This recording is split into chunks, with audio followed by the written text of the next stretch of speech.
샬롬, 오늘의 양식입니다. 저는 정성님이고요. 오늘은 어떤 말씀과 나눔을 함께 할지 제가 오늘의 양식을 묵상하고 읽으면서요. 여기에서 소개한 그 영화도 조금 이렇게 간추려서 하는 것들을 봤는데요. 그 영화도 여기 링크에 제가 소개해 드리겠습니다. 한번 꼭 보시면 좋겠습니다. 자, 오늘 우리 함께 나눌 성경 말씀은요. 출애굽기 23장 2절 말씀입니다. 다수를 따라 악을 행하지 말며 송사의 다수를 따라 부당한 증언을 하지 말며 8번 배심원이라는 제목으로 오늘 함께 나눕니다. 1957년 영화 12인의 성난 사람들에서 판사는 한 사람이 죽고 또 한 사람의 생명이 위태롭습니다. 라고 침울하게 말합니다. 젊은 용의자에 대한 증거는 압도적으로 많아 보입니다. 그러나 심의를 하면서 배심원들의 의견이 일치하지 않게 됩니다. 12명 가운데 8번 배심원 한 명이 무죄의 표를 던집니다. 열띤 토론 중에 그 유일한 배심원이 증언이 일치하지 않는다고 지적하자 조롱이 날아옵니다. 감정이 격양되며 배심원들에게서 남을 해칠 수 있는 위험한 성향들이 드러납니다. 그러다가 배심원들은 하나 둘씩 자신의 의견을 무죄로 바꿉니다.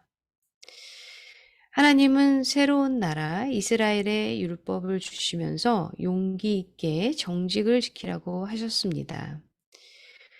하나님은 법정에서 증언할 때 대중의 편이 되어 허위 진술을 하지 말라고 하셨습니다. 흥미롭게도 법원은 가난한 자의 송사라고 해서 편벽되이 두둔하지 말며 가난한 자의 송사라고 정의를 굽게 하지 말아야 했습니다. 의로우신 재판장이신 하나님은 모든 송사에서 우리가 정직하기를 원하십니다. 12인의 성난 사람들에서 두 번째로 무죄에 투표한 배심원은 첫 번째 배심원에 대해 남들의 비웃음에 맞서 홀로 서는 것은 쉬운 일이 아니다라고 말했습니다. 하지만 그것이 바로 하나님이 요구하시는 것입니다. 8번 배심원은 실제 증거뿐만 아니라 재판받는 그 사람의 인간성도 보았습니다. 조용히 인도하시는 성령님을 따라 우리도 하나님의 진리 위에 서서 힘없는 자들을 대변해야 합니다. 무엇이 당신에게 군중을 따라가게 합니까? 진리와 정의를 위해 서도록 하나님께서 당신을 부르시는 곳은 어디입니까? 하나님 아버지, 우리가 당신의 진리를 말할 때 세상에 당신의 사랑을 드러내게 도와주소서. 오늘은 8번 배심원이라는 제목으로 함께 나눔 가졌는데요. 처음에 말씀드린 것처럼 12인의 성난 사람들 흑백 명화인데요. 그 요약한 것을 제가 여기 링크에 함께 소개를 합니다. 꼭 보시기 바랍니다. 이 오늘의 양식에서 이렇게 소개한 것은 잘 이해가 안 갈 수도 있는데요. 이제 12명의 배심원이 있는데 한 아이가 그 아버지를 죽였다라는 것으로, 그죠? 이렇게 그 유죄가 이제 확실해 보이는데 그 유죄를 배심원들이 12명이 다 합의를 하면 이 아이는 사형에 처하게 됩니다.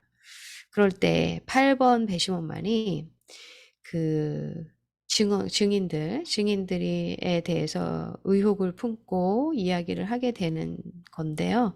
꼭 보시면 좋을 것 같아요. 그게 참 용기가 필요했을 것 같아요. 그런데 거기서 이제 3번 배심원만이 마지막까지 끝까지 유죄라고 주장을 했는데, 보시면 알겠지만 그도 자신의 말을 안 듣고 집을 나간 아들에 대한 상처가 있었던 거죠. 그래서 그런 아이들, 문제가 있는 아이들에 대한 편견이 있었는데요. 여기 출애굽기 3장에도 보면 23장 3절에도 보면 가난한 자의 송사라고 해서 편벽, 그러니까 편견이죠. 편견되게 두둔하지 말라라는 것. 우리가 가진 편견은 굉장히 많이 왜곡된 그런 사고, 그리고 우리의 어떤 경험에 바탕이 되는데, 그래서 정말 군중을 따라가게 되는 그런 경우가 많습니다. 그럴 때 정말 어떠한 상황일지라도 하나님이 주시는 영적인 분별력이 우리는 필요한 것 같습니다. 저도 그런 상황들이 가끔 있었던 것 같아요. 특히 이렇게 사역을 하다 보면 어떤 그 대중들의 의견이 다 맞는 것처럼, 그리고 교인이기 때문에 다 하나님의 뜻을 따르는 것처럼 보일 때가 많았는데, 그럴 때 주님께 나아가 기도할 때 하나님의 뜻이 아니었을 때가 있었어요. 그럴 때 정말 용기가 필요했고, 그리고 그것을 이 8번 배심원은 절대로 화를 내지 않고 정말 어떤 근거에 의해서 그 한 아이가 12명이 잘못한 오류를 범함으로 인해서 죽을 수도 있는 것에 포커스해서 그렇게 이제 그 사람들에게 설득력 있게 이야기를 하면서 12명이 드디어 이제 무죄를 결정을 내리는데요. 저도 그런 용기가 많이 필요했던 것 같습니다. 음, 그래서 우리는 삶에 살아갈 때 하나님을 의지하면서 정직하게 정말 우리가 어떤 것이 맞는 것인지를 분별하는 영을 달라고 기도해야겠습니다.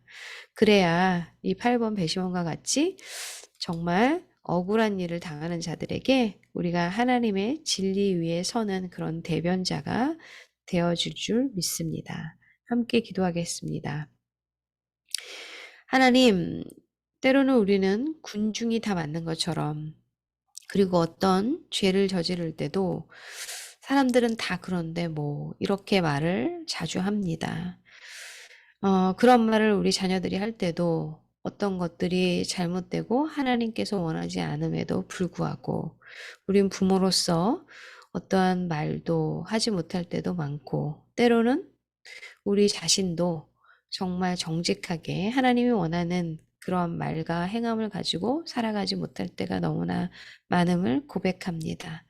하나님, 정직하게 주님 앞에 나아가 기도하게 하시고 온전히 회개하게 하시고, 다가 아니라 정말 하나님께서 원하시는 것이 무엇인지를 분별하고 우리가 그것을 말하고 그것을 행하는 그런 용기를 주시고 담대함을 우리에게 주시옵소서. 모든 것을 감사하며 주 예수 그리스도 이름으로 기도합니다. 아멘. 네, 오늘도 하나님께서 주시는 그 말씀의 진리 위에 서가는 그러한 우리 모두가 되기를 응원하고 축복합니다.